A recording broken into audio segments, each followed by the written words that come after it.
and we're going to talk about how the market and technologies of food tech in the future will look like.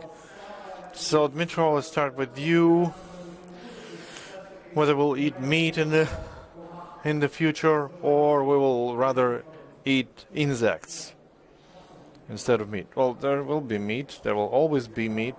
There are different versions regarding what kind of meat it was going to be. I think still, in a midterm perspective, it's going to be a premium product because there will be non-traditional ways of growing meat. I believe in cultivated meat, not and Ersin says that in 25-27 there will be a disruption and cultivated meat will be much cheaper to grow. I think it's going to be several more years, but I think nobody doubts that cultivated meat is anyway going to be a mass product. Whether our mindset will allow us to eat insects instead of chicken, that's a big question. But the insects and grasshoppers are going to be there as well. That's not a secret. But it's always about efficacy, about efficiency of production, and proteins, alternative proteins, and grasshoppers have much higher efficacy in that regard as chicken meat or cow meat. Is there necessity to invest there? Well, on one hand, yes, efficacy, but on the other hand, people are rather conservative creatures. All of their history, they eat meat, they have been eating meat, and the efficacy of growing meat also will be increasing. So cultivated meat will be competing with grasshoppers or with insects in general. So if we need to invest, of course we need to invest there. Do we invest in grasshoppers now? Not yet. We're actively looking into plant proteins and see how cultivated meat industry is going to be. Vasilin, question to you. Okay. More than $2 billion last year and this year was invested in alternative proteins and as a technology. 2 billion, I think, into artificial meat and about 2 other billion in artificial dairy products or plant milk and eggs of vegetable eggs. How, in terms of global trends, do you see the new food talks? Is it the technology of the future, or is it some attempts to find something, but in fact there will be no change of the market? I will introduce myself. It is the global leader in plant-based future, and food. So our competence is investing in the plant-based meat, in the plant-based food. Field was acquired by one of our biggest private equity funds for more than 8 billion euros. So this investment was very big. So if we look at in terms of the future trend, there is 2 elements which we need to take in consideration. First one, it is rationality, and second one is the moral thing. The rationality of this, it is today the carbon impact, the footprint in terms of the saving of the planet, it is really starting to be one of the most important subjects today. So this is the number one. The second one is that if we look at for the next 10 years in the traditional way of feeding of our population, and if we're going to reach about 10 billion, definitely it will be not possible to go in this direction. So that's why the plant-based developments, they're so important. Then if we look at from the point of view of the alternatives which you are talking about, it is dairy alternatives, it is the meat food alternatives. This is the trend which is extremely growing. It is the pace of between 30 and 40%. So that's why what we are doing today, annual growth, you mean? Yes, annual growth. Yes, annual growth. So that's why we see a huge transformation from the meat alternatives, from the dairy alternatives towards the plant-based. It is the spreads. We have the spreads like a margarine. We are producing a new generation of the margarine. There is plant-based creams, which it is a huge part of our business. And there is also vegan cheeses, which we are also developing and putting in place. So this is a huge impact. Additionally, towards of our products, there is a lot of vitamin A and vitamin D, which today, after the COVID, it is the part of the immune system for the people. So they are looking from the point of view of the healthiness. And last but not least, what I said, the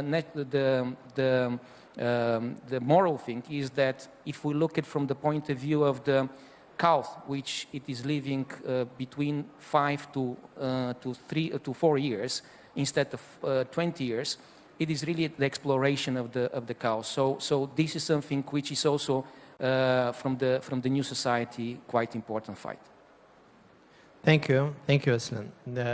Олена, хочу тебе з твого дозволу долучити до Olena, I'd like to join you with the discussion. I remember 15 years ago, enzymes equals yeast, and the leadership on Eastern Europe as a yeast producing company. Now, if you think and look at the enzyme, it's consulting, biotech, products for animals and people, and a huge amount of products in portfolio. What has changed? Why did you go into such different directions? And how you and Enzym see the future of food tech and the industry in general? Thank you. We continue to be leaders in Eastern Europe and Ukraine in the yeast market, but we've been helped by science. We've been helped by R&D. And basically we found in the yeast something that all the trends of modern food tech can use. And why we went into biotech and microbiological biotech. It's also about yeast and other microorganisms because, first of all, it's the oldest and the most natural and living thing in the world. Yeast, on one hand. On the other hand, our vision for the future of biotech, and I'm even talking about something that previous speaker said, that food tech in general, as the industry of food, is going to be turning into the industry of ingredients. More functional food, when people look at the food not as only food, but as treatment, as medicine. They want to see in the food something that helps them deal with their problems or prevent those problems, to increase their immunity and so on. Therefore, enriched products, natural ingredients, that's the trend. So therefore, we're looking at the future of biotech as, well, future food is going to be some kind of bioconstructor. Like your kit. You scan yourself, you see what you need, you need more proteins, or you need more vitamins, or amino acids, and you put your food menu for the day, functional and tasty. And this is, yeast plays a great role because they are a source of protein. They are well within the vegan trend. In Britain, and over the last 4 years, there was a quadruple, the amount of more people going vegan quadrupled. Moral aspect, and vegan food is considered more healthy. Yeast has 60% of proteins. Another way is that they produce taste, flavor, and that's the second trend in food. This green label. People want to know what's in the package, that it's clean, that it's natural, and they want to decrease their salt consumption. These two problems can be functionally solved by yeast extracts. Therefore, we're looking at the future of the food tech as an industry of ingredients, and we're ready with the yeast-based products to help basically each this area or resolve some kind of problem of the consumer or producer. Right, there may be a time when we don't scan ourselves, but just choose what face do we wear today, what limbs do we wear today, and so on. I'm a little bit afraid of that. But regardless, whether we'll get to understanding how the new food culture will look like. But I think that the time becomes the key issue in terms of what's your attitude to food. Quicker food preparation, saving time for cooking. Borys, I know that HD Group now works on a huge amount of breakthrough projects, on vending to new type of food as such. What do you see as a future of food tech? Well, we got to say that turns out we develop in two directions. On one hand, like our HD Group, we've been partners with Enzym for years, and we're proud of that. And we develop our traditional products throughout the line and all the range of fresh products that we've always produced. But now we understand that this is it's not so much a production-based business. We see it as a logistical business. How to deliver to our B2B customers the best suited solution. And this is where we raise the value of our very commoditized goods out of traditional sphere, be it fresh bread or confectionery or the whole grocery serious line. In all that line, the question is not to produce, but to deliver and provide a unique value proposition. And of course, save the time and resources for the B2B client in terms of bulk orders. In terms of production of the ready food, the trend is growing in different speeds in different countries, but global markets see sustainable growth of 15% annually in the world. I think this process nowadays is very much parallel to the processes we've seen during the COVID, when not just the shares of tech companies grew, but entertainment companies' shares grew. And we see there are two very similar processes, very close to each other, very much in parallel.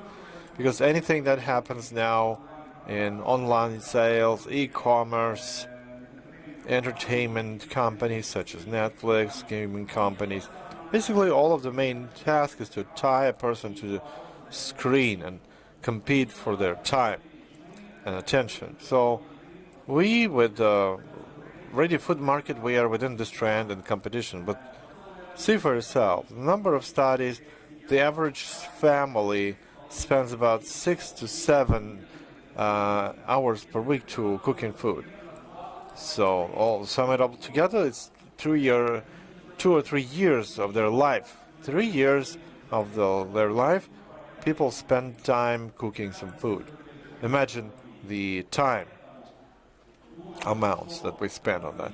So I think development of the market of fast food and prefabricated food solutions, all of that is the competition for human attention and helping people to free this time up for more important tasks that they want to pursue. And I agree with Elena that today the market of ingredients becomes another integral part of food, because we understand that it's not just sandwich. A sandwich is no longer just bread and bologna. Everybody wants to see the set of proteins. They want to see the proper spreads, multi-grain bread. Everybody wants to be sure that they are not harming themselves by what they eat. So I think development of this market is going to be moving in two main trends. Saving time, and this is where all of the ecosystem, from production to delivery, is going to be engaged on one hand, and on the other hand, caring about, well, at least minimize the harm from what you eat. But from another point of view, coloring food and the idea that when you basically print your food, having the soybean foundation, then you add the ingredients that Elena produces or her smaller competitors, and you build yourself a food kit with the taste and things that you want. It didn't take off yet. Was it a bad idea, or is not the time yet? Yeah, I think you can run a parallel with one of the yesterday's panel discussions, where Mikhail Friedman did an assessment of alternative energy market, saying the percentage 5, 7, and some hypothetical 10% of the energy balance. I think that all of the technologies in production of proteins, alternative proteins, will be developing. But I think that before the time where natural products will be fully replaced by a reactor meat or plant meat, that's still far from that. We can see at the ratio at the shelves of your shops. Okay, Elena, please. Well, I still would like to clarify. If we talk about last year's biggest venture investments in the U.S. in FoodTech, that was Beyond Meat and Impossible Foods. That is precisely, as you say, soybean meat. And yeah, I remember peats. Yeah, there's peat, there's soybean, beans, there's a mixture of grains. Yeah, Beyond Meat, they're not using the soy. They eat pea extract. It's better. But I was meaning the same thing. Of course there will be investments, of course. I'm just saying the general percentage that these products take on the shelf. Of course the market will be growing, no problem. Exactly, but how quickly? Yeah, we collected here the 6 futurologists, and they called me to be controversial among them. Okay, Vasil, tell us, please. Beer. It's not yeast already. It has direct connection with yeast, of course. It's not 3D printed thing. Beer is not printed in 3D printer, no? There's no other ingredients. You know, Varvar is the best beer in Ukraine. And Vasil, my question to you, is it possible to create world-scale products, world-scale quality in Ukraine? Can Ukraine surprise possibly the whole world?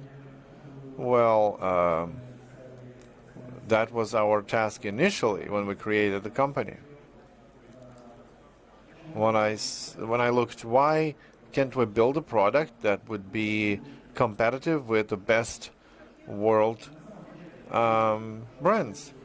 So the recipe is take the best technology, take the best equipment, the best ingredients, add your knowledge, add your new breakthrough ideas and designs, and you will make it.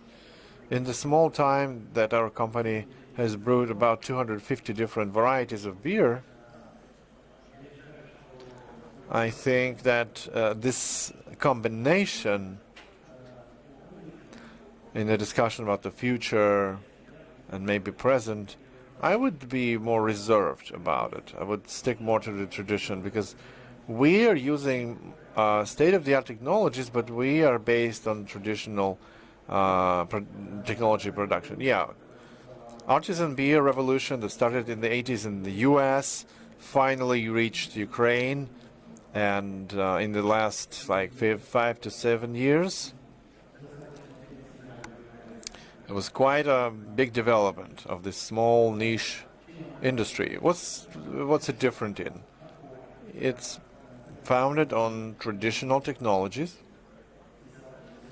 that are dozens and hundreds of years old, because we're using the technology of Belgian Abbott breweries, 400 or 500 years old. But we're using the state-of-the-art equipment, which is computer management of all the production processes. But we see the future, and we provide variety to our customers, because monthly we produce about 14 to 18 varieties of different beers, from alcohol-free to complex varieties that require many months preparation, or even about a year of maturation in kegs and according to the Belgian technology. So we want to offer the widest palette to our consumers, and I think we managed to do that.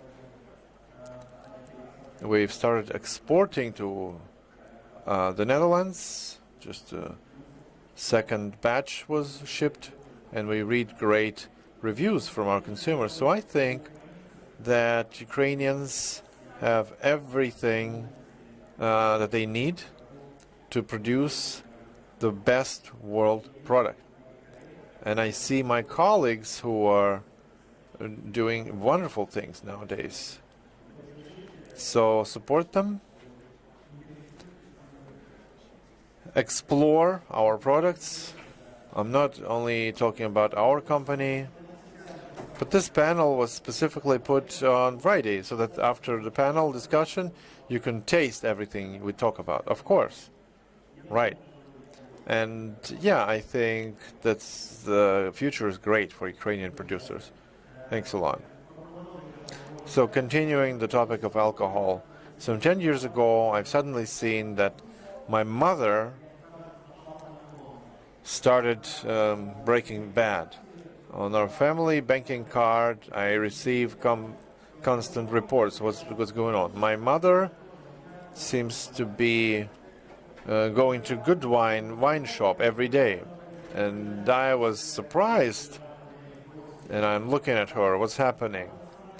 But turns out my mother, she lives close to a good wine shop. She found the best products for herself in that shop. And my question is, well, how really,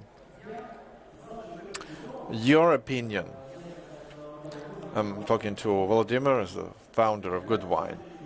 What do you think in the future, how will communication look between the producers of food products with consumers?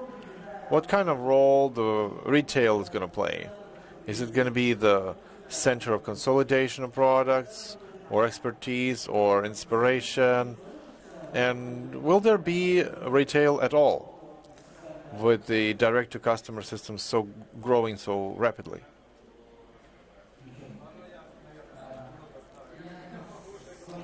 Well, I'll start with general vision, maybe. 30 years ago, back in the Soviet Union, basically all of the people listened to the same music. Yes, the music did change a little bit, but some 90-80% of people were listening to the same narratives, same playlists, because the channels of consumption were very few. Now it's a different thing. In 30 years, we've arrived at the modern technologies, the internet, iPhones, etc. And if you ask the people here, they will all, turns out, listen to different things. So if you go with this analogy to foods, I think there will be alternative to strong globalization. Of course, that's what we talk about, globalization. But I think the movement will be towards anti-globalization, in the positive sense of the word. What percentage is going to take? Well, maybe in the foreseeable future is not going to be much, but I feel and I'm confident we can see it. We can look at beer. Remember, like 10 years ago, Dom Balon dominated the market. Now, even with big problems that local breweries face, how many artisan breweries went bankrupt, but still the choice is much bigger. So my general answer will be, I think there will be many alternatives to globalization, and that share is going to grow. What does it grow to? I don't know. Alternative to retail shops. Well, I see an alternative, of course. It's going to go more toward delivery. But I don't think that the personal contact in the shop will be completely gone. I don't think so. I think food, it's still, there's an element of enjoyment. On one hand, you don't want to spend too much time on food, but on the other hand, you sometimes enjoy cooking for your loved ones or with them. And thirdly, of course, it's hard to do it every day, but still we're doing it sometimes. There will be alternatives to global products, and the channel of sales, I think there will be different channels. It's not going to be one network, either online or offline. It's going to be a mixture, and it's going to be an alternative. Everybody will choose what they want. Okay, Borys is shaking his hand, but I think I found the key intrigue, and I'm going to be unfolding and enveloping. So, mass products, quick cooking, ready to eat, ready to cook, artisan products, enjoying the cooking process, enjoying the buying, the mass-produced chicken or personalized products, plant-based meat. What's going to be the outline of our future food sector? My question is to all of you. Could you please picture me? How will it look like?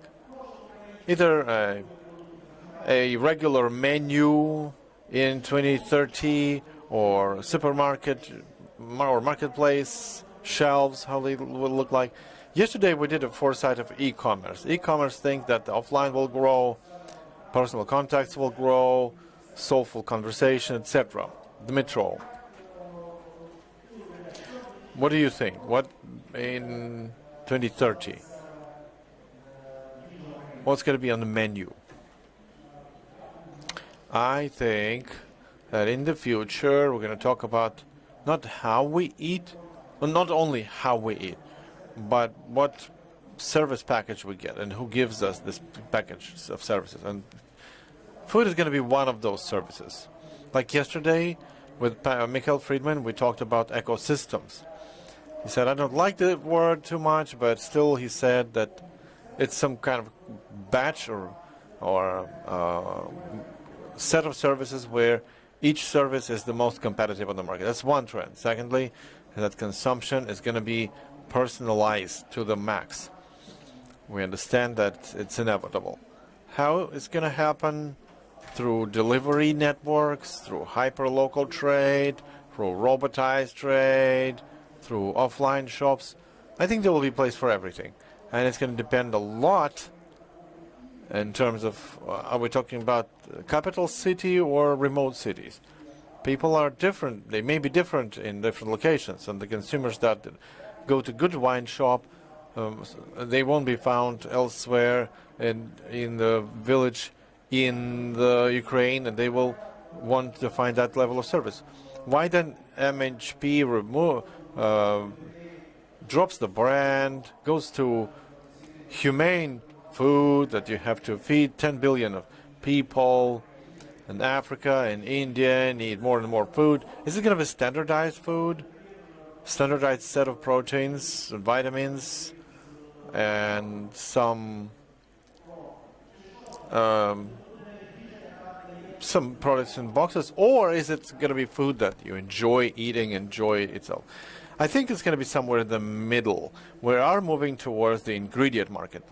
I see chicken as one of the ingredients in the dish. If you look at the side of ready food, you can see food as one of the cheapest or most easiest way to get endorphins. You know, if you don't feel well, you eat something. So it's satisfying and enjoying. But that's unless we are in AR glasses, because endorphins will be there. By 2030, we will have that. I'm just provoking you. Right. So if you look at production or traditional foods as components of the ingredients market, then still in the long run, consumers will have the choice to have a kit, an assembly kit. Is it going to be in the box or a subscription, or you just put the chat box, so the order? Most probably an important aspect of food tech will be, so because food tech is also about mental health. You know, these torture of of thinking, what is it that we can eat today? Well, you can go to a cafe, a restaurant, and order some food that you love. But people down in the regions don't have that yet, but they have the same need. So there will be simple solutions for end buyers locally that will be able to give maximum satisfaction with minimal effort. So that industry is going to be moving that way. Right, Oleg. Then the restaurants will also go back in time because we're going to eat to the supermarket. Borys, I think HD Group is shaping that future now as the future ways to consume food that Dmitry was talking about. So what's your plan? What do you lead us to? In 2030, what the HD Group is going to do with our consumption? Well, in your provocative question, you put the idea for an answer there. Our consumers will have a big multitude of choice and possibilities. That's the one thing. That's the most important thing that expects us in the future.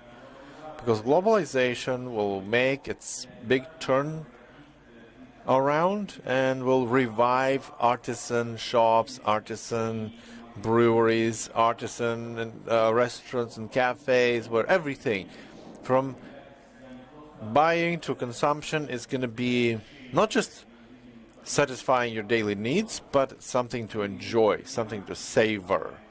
So we understand that markets will not disappear. They will transform in some way, like the market in Barcelona, where it looks fantastic and you can buy it and eat it there.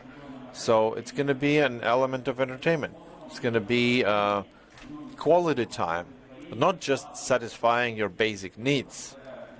I'm just suggesting we distinguish these things. So on one hand, the necessary set of proteins and fats that you need for your livelihood, and something else, this, the food for savoring. And of course, restaurants, shops, like good wine, the wine supermarket, because you can buy everything, food, and you can eat something there. There's an element of a show there.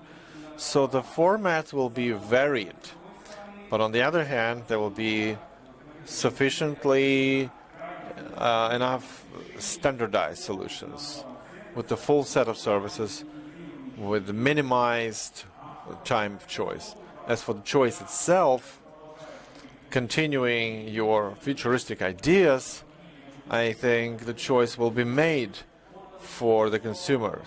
We have to admit it. We may think that we chose everything. No, it's flexible marketing, your history of orders, your tastes, your date of birth, your way of living will determine the offer that you will get to make sure that you will choose it. An alternative democracy.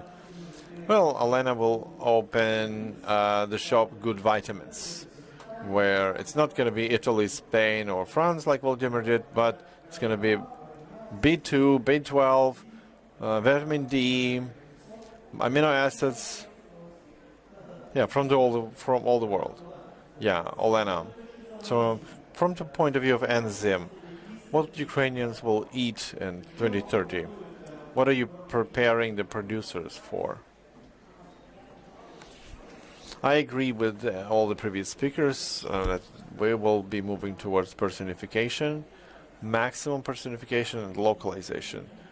And we have to pursue that, considering the resource in the food industry and the potential that we have. On the other hand, there will be personification divided between the premium segment and econom segment. And the premium segment will be organic meats, free range, etc. And also, on the other hand, the lab-grown meat that you can taste only the chicken in Tel Aviv in one place only. So there will be the choice in the premium choice will be bigger, but the range will be between the maximum natural to artificial, cultivated or grown in a morally responsible way, because that driver is there. In the world, at least, people refuse to eat meat because of the moral values, and it's great. And the second trend is food as medicine. What can I eat to make my life longer and more healthy? People will read the label, everything that stands among the ingredients, there has to be minimum ingredients, and that's another paradox that we'll have to resolve somehow as the food tech. Because on one hand, people want the clean label, and they can buy just cheese of 4 ingredients, or they can take plant-based cheese, which is out of 12 ingredients. And there's a choice that you have to make. What am I buying? Why am I buying it? Am I buying ingredients because it's innovative food, or do I want clean food? And the industry will have to help the consumers make that paradoxical choice. But I think that we're going to be moving more and more to innovative food, because there are mega trends that humanity is pushed towards.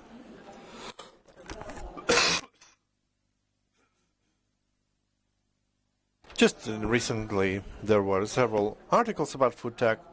In the 17th century, people refused to eat potatoes because it was not listed in the Bible. And they believe that it leads to a disease, but at the same time, it's our main product nowadays. I think the future, the Ukrainians will eat just like they eat potato now, food made out of ingredients. Right, talking about vegans and flexitarians, that is a much more, so biohackers and biohacking technologies, they advise to eat meat, but refused potatoes. So maybe it's vice versa. So don't you think that everything that food now is more about fashion, but than about health?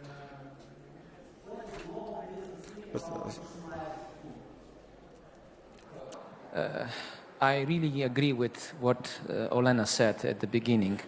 And what we believe in Upfield, it is, we say, you are what you eat. And this is the basic of the thing which we are trying to work. So the first one is that what we find out in the last few years is that people really trust on the clean label. What does it mean, clean label? It means naturalness. So that's why if you look at some of the spreads which we are developing, is that from the moment when we apply 100% natural ingredients, then the sales, it is really booming. So we understanding that consumer, it is extremely aware what they really eat. Second thing, it is about the carbon footprint. 10 years ago, when you go to the electric appliance store, you see how much electricity you use just to your appliance is using. Today, we are applying, and it is the regulation about the footprint index. And if you look at the impacts of the different products, butter, which everybody loves butter, have the index of the 22,000 units of the footprint impact, which is on the kilogram. How much energy and CO2 you are producing. If you go for the beef, it is 13,000. For the chicken, it is 3,000. And for the plant-based product, it is just 1,000. So these indexes, they are already very much talkative to the consumer. And last but not least, our commitment, it is free of plastic. So we are committed in 2025, all of our products to be 100% plant-based and free of plastic, because this is something which we want to avoid to pollute the planet. So this is 3 elements which we really believe that will be shaping the future. So clean label, simple recipe, and packaging.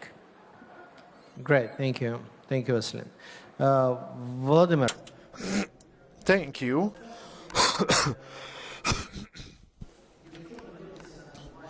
Still, if you think about good wine in 2030, if you move away from the topic of delivery, personalized food, healthy food, all of that, how will the good wine shelves look like? Are they going to be more like farmer artisan shops, or Mercato from Barcelona, or Firenze, or is it going to be something more innovative? Are you talking about good wine, the supermarket, or our company as a whole? Well, firstly, I want to understand your vision of retail. Right. Let me start from the general, from my convictions. First, I think that the food impacts our life, our health, no more than 10%. For instance, I think whatever you feed, like Jesus Christ, he would have lived just as much as he wanted to live, with the same health that he chose to have. I just thought it was important to say, because you asked my opinion. Food is not that important. There was the evening meal that they took. That was the problem. Yeah, you may have your interpretation. I said what I said. Right. So inside of the food, we pay too much attention to the chemical content, but we don't talk about energy. I believe that the cow that is herding among the birds in nature in environmentally safe environment,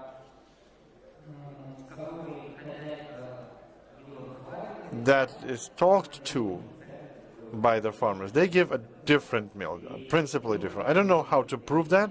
Of course, it's whether you believe it or not, but I believe in that. What good wine will be like, I think good wine will be providing alternative. It's not going to be many shops. There's going to be one good wine, and it's going to be providing alternative to several percentage. Like if you imagine this pyramid of consumption, on the top, there will be some percentage. Good wine will be provided this few percent. As the market will grow, good wine will be still on the top. What about downshifters? What about downshifters? People who wish to jump from that top of the pyramid and go down to cheap food. That's a different format. We don't claim the whole pyramid, just a very small fraction of it. I can give you examples of the family. In some families, they set their ambition to have many children. In our culture, it's not an ambition to have many husbands and wives, because the family is a different kind of attitude. So we don't have the ambition to open more than one shop. The offer on the shelves will be reflecting the changes in the market.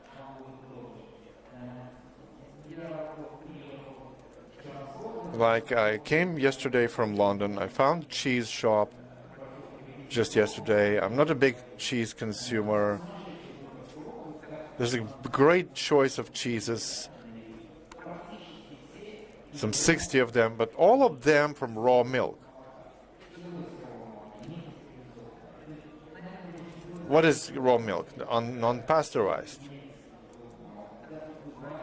Even in good wine, there's not enough of it. I believe that it's a completely different product. As a consumer of good wine and buyer of Parmesan and good wine, I'm a little tense. I don't know about Parmesan. No, Parmesan out of raw milk, I think it's more about soft cheeses, fresh cheese. That's important, whether you pasteurize the milk or, it's like we said, there's wine that has yeast, natural wine. One of the most important rules is not to use cultivated yeast, only local wild yeast, only from this particular locality. It's not the only one, but it's one of them. And it's the alternative. You haven't heard about natural wine. I just prepared a question to Vasil about wild yeast. Right.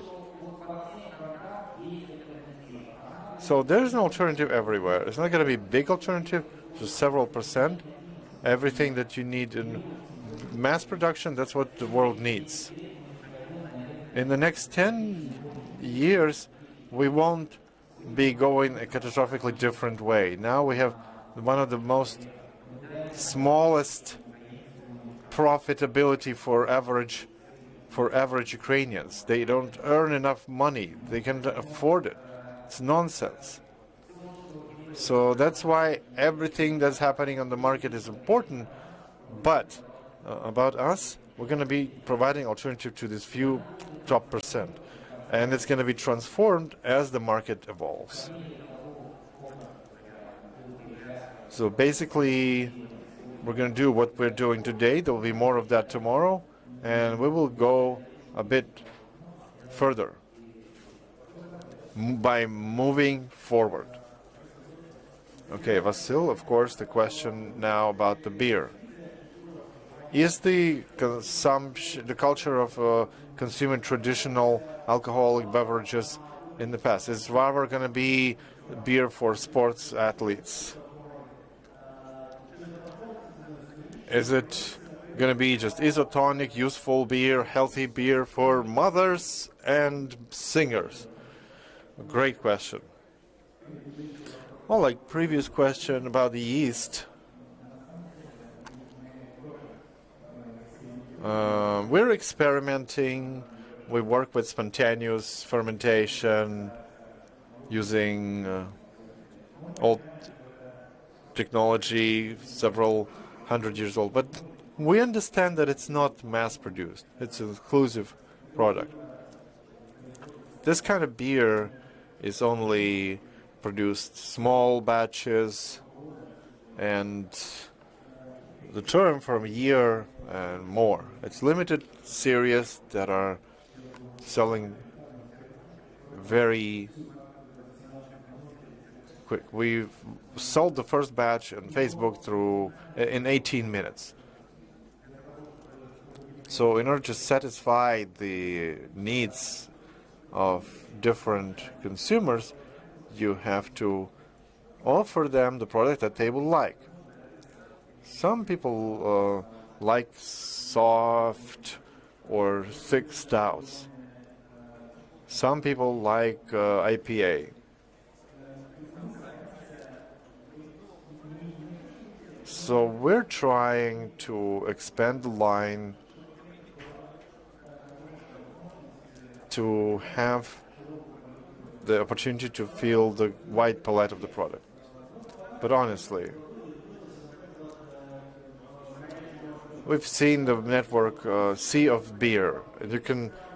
You can have different taps of different beers. No matter how you change the assortment, there are still 3 basic sales beers and 1 new. All the others are very marginal. Maybe Borys is right when he says that the standardization will rule, that humans will still want standardized food. Well, I like that idea, but I'm more thinking in terms of philosophy like Vladimir. I think that's why we came together 10 years ago. But no, it's business forum. What about money?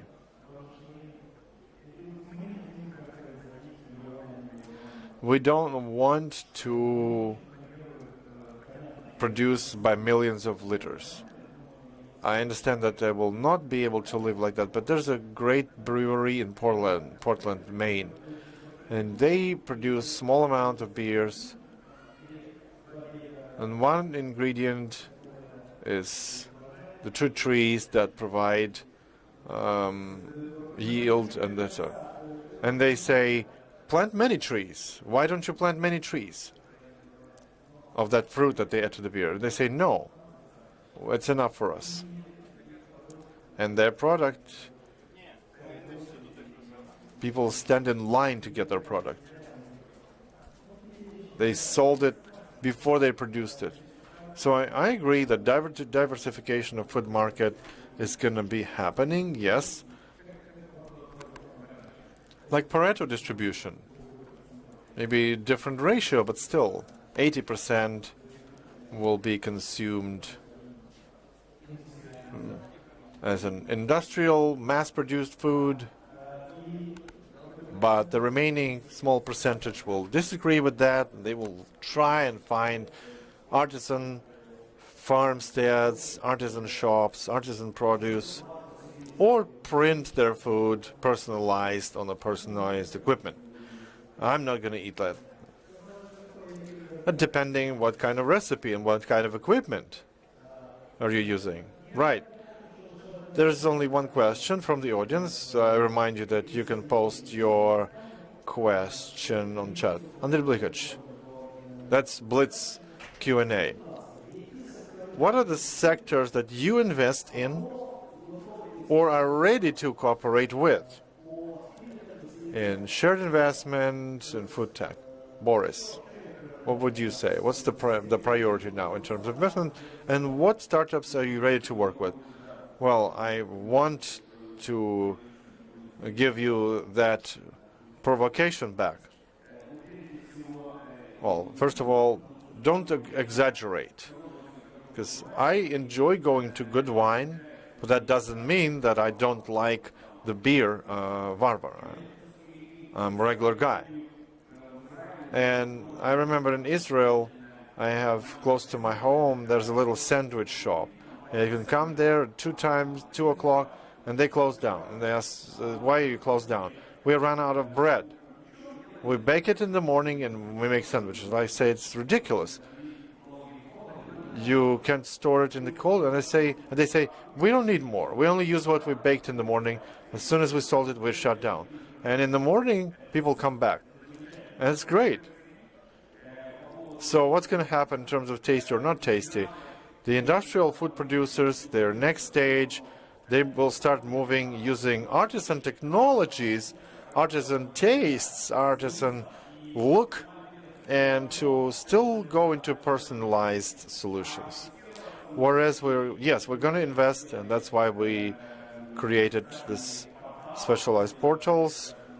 And I think we launched the first specialized media in the country, New Food Media, and their objective is to inform and to put all the startups, all the food tech startups interested in this project together. We're ready to invest into technology, production, storage, delivery. So all those things that's going to shape the ecosystem, all the ecosystem of market participants of food in the future. Thank you, Boris. Thank you. Thanks a lot. Yeah, of course, as far as I understand, the conclusion of this forum will be to bring closer the mass industrial production and artisan production, bringing together. And here's Andrei Hudo came here, holding fast, and I saw him, and I remembered one panel discussion, when I was asked to arrange a fight between Odessa restaurant owner and he. Sava Lipkin will be promoting the idea that food is food. Andriy will say that food is entertainment. And so then they teamed up against me. And they said, well, it's both. And you can't choose either or. Just as well, industrial food can become personified and still be tasty. But Volodymyr, question to you about the investment. You gave life to many artisan brands. We remember Azorel in the dairy, which has become the standard in artisan milk. Where do you go next? What startups are you interested in? Again, let me start with general. Our approach is we're trying to do it infrequently but sharply. We do one serious project for several years. Next project, about 100 million euro of investment. It's going to be a big project. It's going to be a place of several blocks in Kiev. It's the former Tetra Pak factory. It's going to be something in fusion, something in the mixture. You won't find it in Europe. Like an urban territory with parks, with open air, where you can spend some quality time, and uniting under one roof the specialized shops, big but specialized shops. Maybe inside there will be these artisan small shops, plus the cafes. Is it going to be a hotel there? I'm already looking to get a settlement there. Yeah, 2 floors I had, but I don't think it's going to be some kind of hotel. So a cafe, restaurants, around the chef. It's not some chain. It's finding a talented chef, giving him all the reins. But we needed to have not one pizza shop. It's going to be a good line or something else. Oh, we came up with and we registered the trademark. It's going to be called FoodTech. FoodTech. F-U-D-O. And an important part of that, because it's the only one I think to this topic, there will be distribution centers of all the main products, all the main lines of products, where from semi-automatic assembly line and B2C online commerce, because it's very important to make this back store. What's it called? So that's it's going to be that as well. So it's a huge square area for production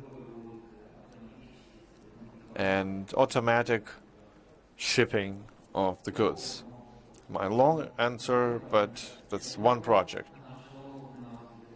That's something that the next 4 years. Next plans, it's too early to say. In 3 years, we have to invite him to this panel. Of course, production is a very important thing. I think rural land next to Kiev must be used for Kievites, for Kiev residents. We import many things that we need and we produce here, but there are still no producers here around us.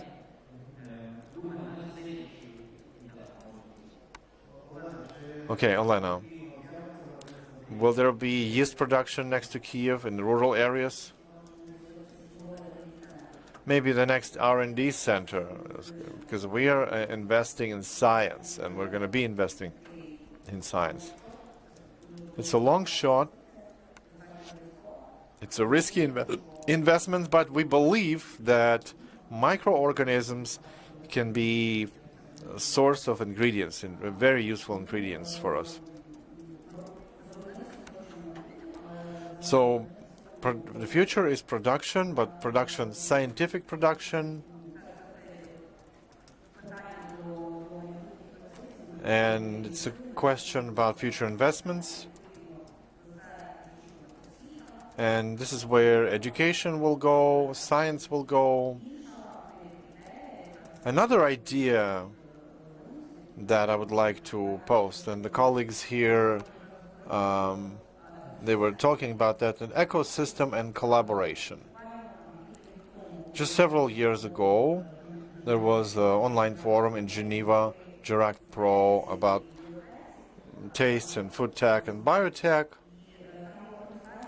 And there was a presentation of one digital platform, One to Taste. It's a platform of ingredients. So basically, all small and medium producers of ingredients, any ingredients for food industry, they can participate in that platform. They can send their samples to the platform. The platform will send it to interested stakeholders, plus there are many much information about the application.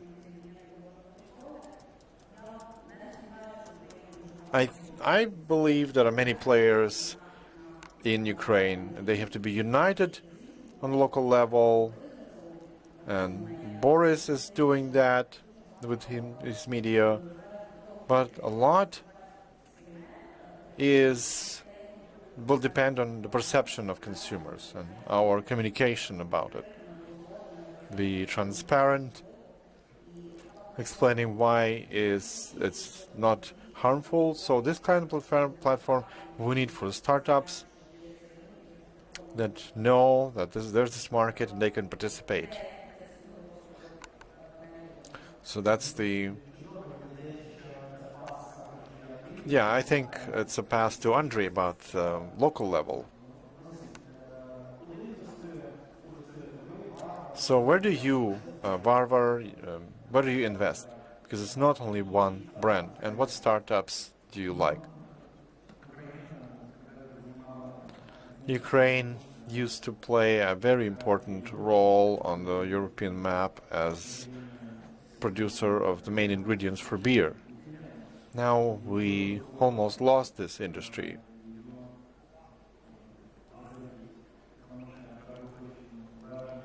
It's important to revive it because it's a very interesting product. And if you look at American producers of hop, they set their tone, their voice, their flavor, and it's important to revive this area, this industry. Great, thank you. President, the question to you, what sectors do you consider as the most perspectives for investments on global level and Ukrainian level? Well, if we look at from our perspective, we mainly are going to source from the dairy and from the meat industry. It is a multi-billion pie which we are going to participate, yes. So today we are focusing towards of the technology which is going to be attractive in terms of the taste, which are going to allow us for the better penetration from the traditional industries.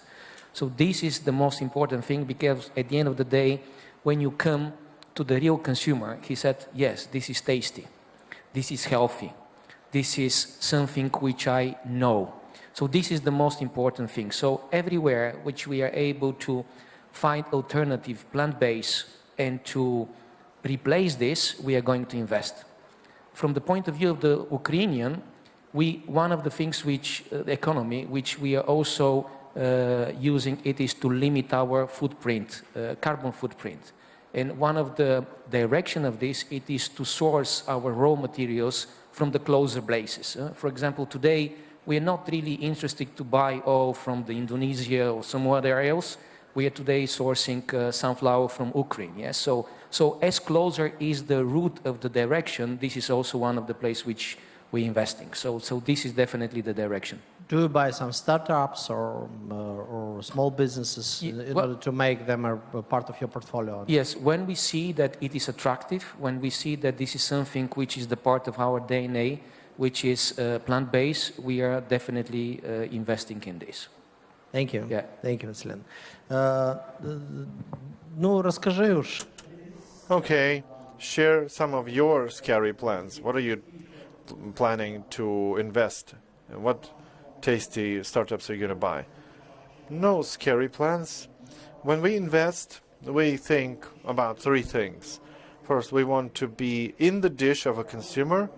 Secondly, we invest into entrepreneurs. So the first point, it's not the hairdresser shop. Yeah. And thirdly, of course, it's about food. It's food tech, but understanding that food tech, it's not just what we eat, it's how we are serviced. It's service that impact how we eat. And if we say that we want to satisfy the need of the people to eat, then it's, let's say, people eat not just chicken. There are dozens of other products that we all need. And that has become a revelation at some stage. So if these three main things that we invest. First of all, we are producers of foods, but not from chicken group. We bought a big producer of beef. We look into greeneries, vegetables, both industrial produced and artisans produced. We see our task in creating some beneficial conditions in the country to change the landscape in terms of food tech. Again. Second, what we invest into, we understand that HoReCa as a segment must grow. Mass food must grow. And you asked the question, but there was no answer. Like good wine claims they're top of the pyramid. Maybe there will be 15 to 20% of restaurants, of so-called chef-based restaurants.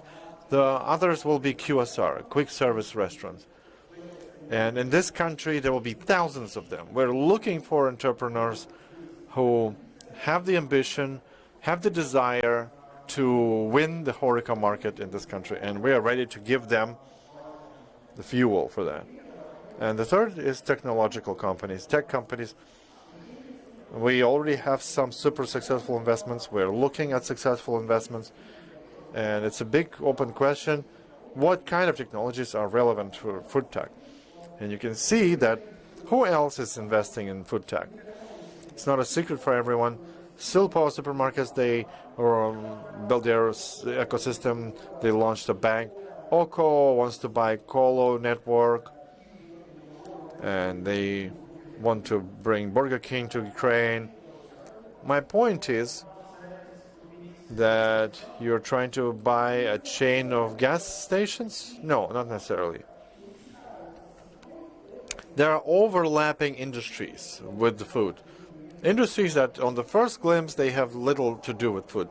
The last revelation was Monobank buying Experienza at a company that does payment of tips and collecting feedback from restaurants. So we understand that there's a person, and that person is eating, traveling, using banking services, and there's another big contact points with external world. So most probably we're going to be expanding this perimeter, but we're going to be looking at those companies that are relevant for food. Right. So we're going to travel together with chickens. So we ran out of time. Give a big round of applause to these wonderful panel discussion participants. Vladimir Shestopalov, founder and CEO of Good Wine. Borys Shestopalov, co-owner and CEO of HD Group. Olena Vovk, head of the supervisory board of Enzyme Company, not only yeast but more of R&D and biotech.